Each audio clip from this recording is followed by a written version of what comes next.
Hello, everyone. Welcome back to St. Louis Teens, and welcome back to our Election 2020 series. With only 2 days left before voting, we are fortunate to have with us today Assistant Professor Dr. Anita Manion, who is the Assistant Professor in Political Science at the University of Missouri, St. Louis. She is here today to help us understand the propositions and amendments on the Missouri 2020 ballot. Dr. Manion, you teach courses in American politics, public policy, leadership, and gender and politics. You provide political analysis for media outlets in the region and are the recipient of the 2019 Chancellor's Award for Excellence in Teaching. Thank you so much for your service to our country, and thank you for being here with us today. Thank you for having me. If you are 18 and older now and voting for the first time, congratulations on being a powerful citizen. When you open the ballot for the first time, you're in for a surprise. It often feels almost like taking a school test all over again. And in addition to voting on elected officials, you will also be asked to vote on several judges, 2 constitutional amendments, and anywhere from 1 to 4 propositions based on which city you reside in. Dr. Manion, let's start with Proposition D, which the language states as follows.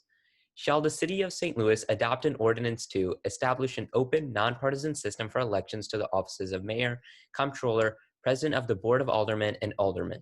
Enable voters to choose all the candidates they wish in the open, nonpartisan primary. Allow the top 2 candidates to then compete in a runoff general election. What does this mean to future local elections, and what problem is this proposition trying to solve? This proposition only applies to voters in St. Louis City, and it would make 3 changes to the voting process in St. Louis City elections. So first, the primary election would be nonpartisan. Currently in Missouri, you don't have to be a declared Republican, Democrat, Libertarian party affiliation, like a card-carrying member to vote in the primary. But when you go to vote, you choose your party's primary. So you vote in the Democratic primary, the Republican primary, and so on. This would change that in St. Louis City, where all candidates from all parties would be in the same primary and voters would select them. So that's one change. A second change is you could vote for more than one candidate.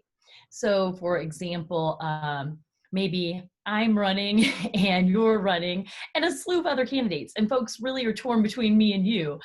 So we sort of split that vote. So St. Louis City voters would be able to vote for more than one candidate in the primary. So that's another change. And then those 2 candidates who get the most votes in the primary, regardless of their party, would go on to the general election. And so why this has been proposed in St. Louis is St. Louis City is a very heavily Democratic area. I think it's about 85% in the last election voted Democratic in St. Louis City. And so there were concerns that sometimes in the primary is the main race there, because if you know the Democrat's going to win the general election, then the primary election is kind of what counts. Turnout is very low for primary elections, and you don't have to win a majority to move on to the general election. So the current mayor of St. Louis City, Lyda Krewson, only won 32% in her primary election. That made her the Democratic Party candidate and basically the default winner of the general election. Some people felt that other candidates who were more progressive or several African-American candidates could have split the progressive vote or the black vote, and that if they were facing Lyda Krewson, for example, one-on-one, that vote would have consolidated and a different candidate would have been the mayor of St. Louis. So a lot of those issues motivated folks to put this on the ballot. There are people who oppose it, and they say that, it's problematic that you select more than one person in the primary election, and that it could actually kind of pull apart Democratic Party in St. Louis. Some people are concerned about that because people could run under any format in the primary election. You wouldn't necessarily have to just be a Democrat. So there are people who support and oppose it on both sides, but it would certainly change the way that we would vote in St. Louis City, particularly in the primaries, and who would be on the runoff in the general election. So in the general election, you could have 2 Democrats facing off.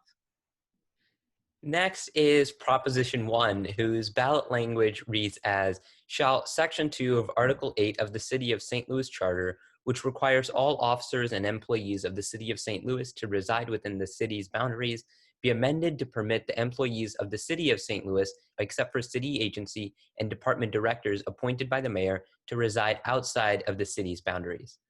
Dr. Manion, what are the pros and cons of this proposition? Proposition 1, again, this is about St. Louis City, so only folks who live in the city would vote on this, could open the employment opportunities for city government positions to people who no longer reside in St. Louis. So currently, almost all city employees, firefighters, police officers, and a number of municipal employees have to live in the city.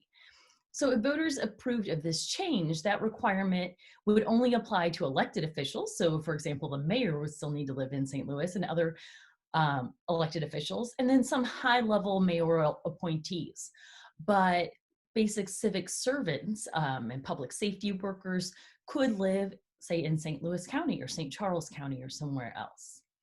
So on the pro sides, people who support this say that this proposition would help the city attract more applicants.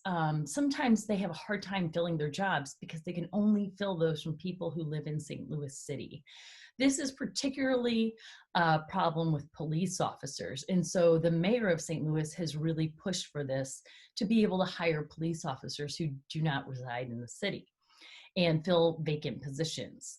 People also talk about, supporters talk about low-level, kind of entry-level positions that they have a hard time getting people to kind of commit to living in the city and take those positions that may not pay very much. So they say they have a hard time filling positions, and eliminating this requirement would make it better. Mayor Crewson recently said there are over 145 positions that need to be filled. Oh, wow.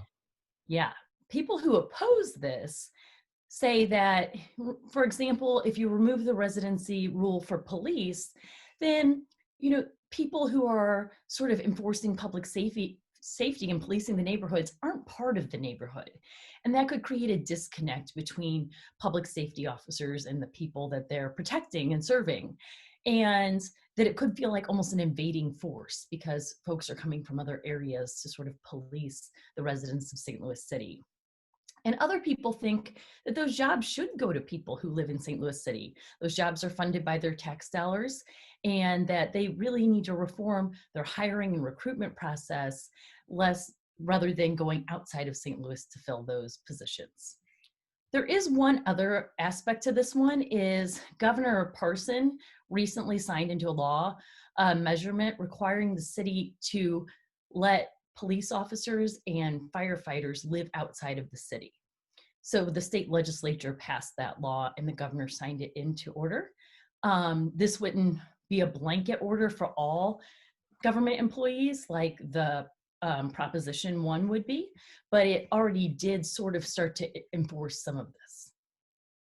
And the next proposition is Proposition R, which reads as, shall the city of St. Louis levy an additional tax of 6 cents per each $100 of assessed valuation authorized by Section 210.860 of RS Missouri for the purpose of providing additional funding for community children's services, in particular early childhood services for children aged 5 years and under, in addition to the current levy of 19 cents per each $100 of assessed valuation.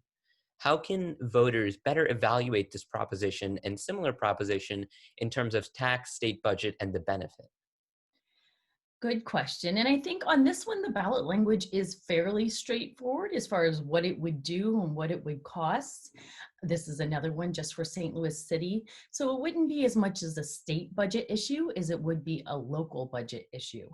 And with Proposition R, it would impose a tax of 6 cents per $100 of property valuation. So if you're a homeowner, how much your property is valuated at when you pay your property tax every year. Currently, there's 19 cents per $100 to pay. So this would total 25 cents per $100.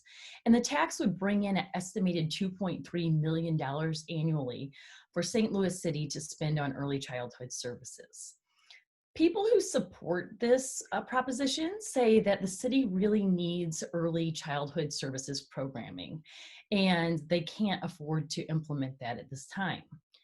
They talk about the value of early childhood learning and how that does lead to lifetime impacts as far as earnings and education and other things. They also talk about the challenges in St. Louis City that there aren't enough spots for children who are eligible to receive early child care. So maybe you're eligible for these programs based on your income and other circumstances, but there aren't any slots open. And the slots that do exist are very expensive and people can't afford them. We also have seen an increase with issues with childcare during the pandemic. So that is another layer on this bill that wasn't there originally when it was proposed. So there are some questions about specifically with the funds, how they would be allocated, but basically decisions on these tax dollars will fall to St. Louis City's Mental Health Board, and they oversee the Community Children's Services Funds. And that's where the funds would go, and then they would allocate those for early childhood services. The next proposition is Proposition T, which states, should Chapter 23 of the Revised Code of the City of St. Louis be amended to impose a gross receipts tax of 7.5% of the gross receipts obtained from telecommunications providers, which are and include every entity now or hereafter engaged in a general telecommunication business in the city, providing telecommunications exchange, or local, tall, or long distance telephone services to its customers with a service or billing address within the St. Louis city limits, and fiber network providers, which are and include every entity now or hereafter engaged in providing fiber networks, built whole or in part in the city's public right of way, which are not internet or service providers subject to franchise fees to customers and other users of fiber networks. That's So a mouthful, isn't it? definitely. And, I was just about to say, all this sort of very long proposition, what does this mean to citizens in terms of tax subject to, and how does that compare with the benefits? Yeah, so Proposition R is pretty straightforward. You understand how much the tax is and where it's going, and it's pretty clearly worded. Proposition T, everything you read there was like one big run-on sentence. If my student wrote that, I would I would be marking that up, right? And so that's one of the criticisms of this proposition is just the language and some of the confusion in that. But basically, if Proposition T were passed, it would impose a 7.5 gross receipts tax on telecommunication and fiber network providers. And the purpose of that is to try to make St. Louis a more desirable market for high-speed internet companies. So to help improve access to high-speed internet in St. Louis City. So this tax would replace the current structure. So currently, if companies come in to lay these fiber networks, they have to pay annual fees of $2.20 per linear feet of fiber. So they have to make this big upfront investment. People who support this proposition say that, by implementing this proposition, it will help to keep providers from having to pay the city tax until they get customers. And then you can get multiple providers in the city, encourage competition, and have better services and more markets. But it is poorly worded to the fact that the St. Louis Post-Dispatch actually supports the idea behind this, but they did not endorse this proposition because they felt like it was so poorly worded. So I think that's one of the big problems there. Opponents also say that the tax break would allow companies to basically push the cost off to the customer rather than paying those costs themselves. And I do want to transition over now to the amendments and look at Missouri Amendment 1, which states, do you want to amend the Missouri Constitution to extend the two-term restriction that currently applies to the governor and treasurer to the LP governor, secretary of state, auditor, and the attorney general? State and local governmental entities estimate no costs or savings from this proposal. So this seems to be budget neutral on the surface, but Dr. Manion, is there a cost involved in high turnover and loss of opportunity to use one's experience? And do the benefits offset the problems? And how can one evaluate that? Those are good questions. I would first say that Missourians are generally very supportive of term limits, and that's basically what this amendment does. In 1965, more than 72% of Missourians approved term limits for the governor, which we currently have. As the amendment says, we currently have term limits for the governor and treasurer, and the idea here is should other statewide executives also have those term limits. In 1992, even more Missourians approved of term limits for state legislatures. When we look at term limits for legislatures, there are concerns that actually, while it's meant to minimize sort of like lobbying influence and things like that, that it can actually increase lobbying influence because of that turnover you're talking about. If people can only be in office for 8 years, then you get someone new in there who doesn't have that institutional knowledge and almost relies more on lobbyists to help inform them and get them up to speed. It is different with statewide offices. So these folks aren't legislators. They're not writing bills, so they don't have that same sort of need for maybe reliance on lobbyists. But they are folks who sit in offices and have institutional knowledge and expertise. So for example, one of those positions, Secretary of State, runs our elections. And so there is some question of could that, create a loss of expertise and knowledge in these positions. I would also say, though, there's only been a few exceptions in recent years where people have served more than 2 terms in these positions. So it probably won't create a big change in how we hold statewide elections or how long people serve in Missouri. But, opponents say that it would take the option away from Missourians. So maybe, Missourians love the Secretary of State and think that he's done a really good job of running elections through the pandemic, let's say. But if he's term limited, then we wouldn't have the option to reelect him.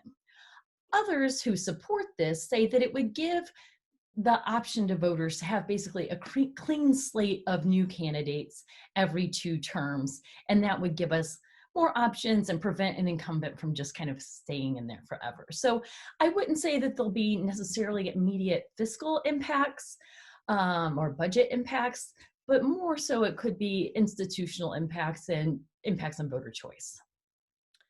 And next is Missouri Amendment 3, which states, shall the Missouri Constitution be amendment to ban gifts from paid lobbyists to legislators and their employees, reduce legislative campaign contribution limits, change the redistricting process voters approved in 2018 by first transferring responsibility for drawing state legislative districts from the nonpartisan state demographer to the governor-appointed bipartisan commissions, and 2, modifying and reordering the redistricting criteria. So, Dr. Manion, what are the pros and the cons for this amendment?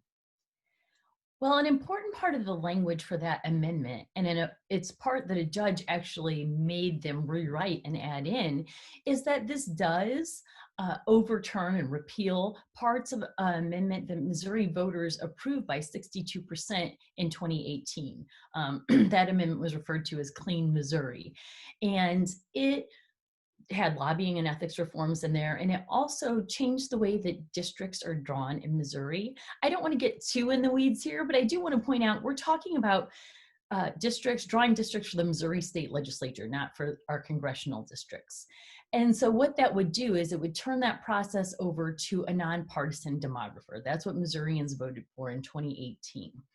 And it also would change the criteria so that it would focus more on sort of partisan fairness when they draw these districts.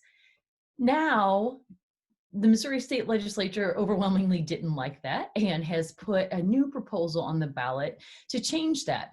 The first part of it is Clean Missouri limited lobbying donations to $5, so this drops them from 5 to 0 in one chamber of the General Assembly, and it drops it from 2,500 to 2,400. So some minor lobbying or ethics changes. The biggest difference is it changes from having a demographer draw the districts to a bipartisan commission, which is how Missouri currently draws their districts. And so it would sort of revert back to what we do now.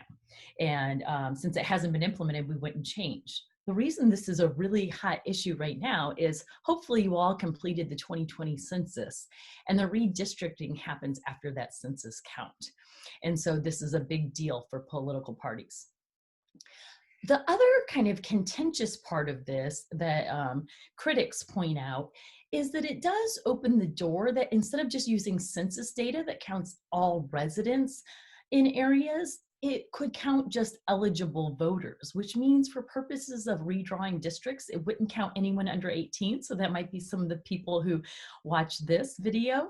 And it wouldn't count people who are maybe immigrants who aren't eligible to vote, or people on parole or probation who aren't eligible to vote.